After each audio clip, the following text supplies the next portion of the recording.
Hi everybody, I'm Dr. Stephen Todd and I'm your professor for the upcoming Church History course at Shiloh University. Now this is a blended course of sorts because we have both undergraduate and graduate students participating, but at the same time you each have your own specific requirements. Before we get into talking about the course, which I know starts this week, I just wanted to give you a quick thumbnail about me because I don't know about you, but when I was going to school, and that was a long time ago, before online classes even existed, it was still nice to know something about the professor, kind of understand where he or she's coming from, just so you kind of have a context for the class. And I hope I can get to know you guys through the discussion threads and some of the other activities. So real quickly, I'm here in Colorado Springs where I live, and I've lived for many, many years. I'm in my basement. I jokingly call it my man cave.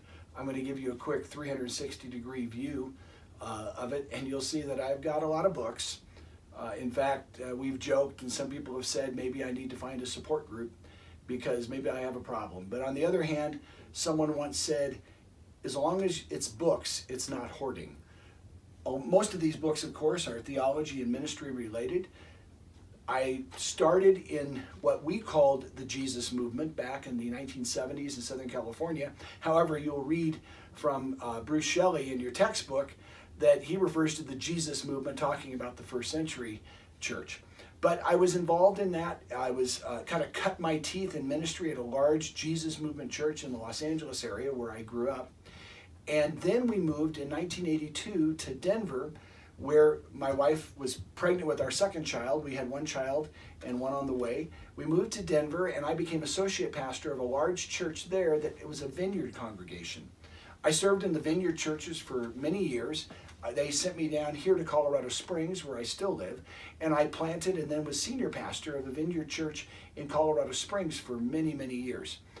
In 1999, I made the decision to transition out of my senior pastorate into a mission role, and I've participated in that since 1999, so 20 years now, and we train pastors all throughout Africa. This last trip to Liberia a few months ago, actually about 6 weeks ago, was my 47th trip to Africa, if you can believe that. And I just love going and depositing in Christian leaders there. Along with other things, I've also become an adjunct professor for the King's University. I actually served as the director of their Colorado campus for several years. And so I've kind of done a lot of those sorts of things. Last year, I was asked by several people with Shiloh University if I would consider teaching courses. They also asked if I would be willing to participate as the dean of the undergraduate program in pastoral studies. And I said, absolutely, I'd be delighted to do that. So that's kind of my quick thumbnail. And so this class on church history really excites me because I love church history. You see, it's not a static thing. It's not just a religion that was started and then it kind of continued through the ages. Church history is so vibrant and so living.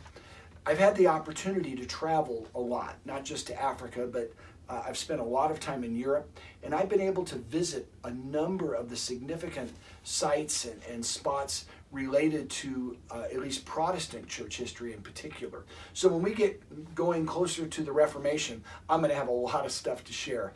I've actually had the opportunity to go to many of the Reformation sites in Germany. My wife is half German, and we've spent a lot of time in Germany.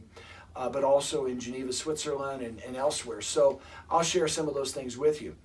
So the way the course is developed, of course, is that every week there are reading assignments, there are some writing assignments, quizzes, those kinds of activities, and the discussion. You just need to discipline yourself to take a little piece every day and just get it done, and you guys know how to do this. You're going to do great. I'm going to be monitoring and jumping into the discussion threads as I'm able to, and certainly reading all of them and responding to any questions you guys have. But I plan and I hope I can do this every week, certainly at least every other week, but I'm going to really try for every week. I want to be able to put a very short 3 to 4 minute video that I'm going to call my Monday morning expectations video, where we just go through that week's activities. So along with introducing myself, this will now turn into that one. So this week, we're looking at the first 300 years of the Christian church, which was a period of expansion and great conflict and great persecution. We talk about the birth of the church from Jesus to the destruction of Jerusalem, and we present the background, the people, and the events of this important time of expansion and persecution. You should already have your textbooks. For the undergraduate, it's the one book by Bruce Shelley, Church History in Plain Language. And the graduate students have this book, and additionally, Christianity, the Biography by Ian Shaw.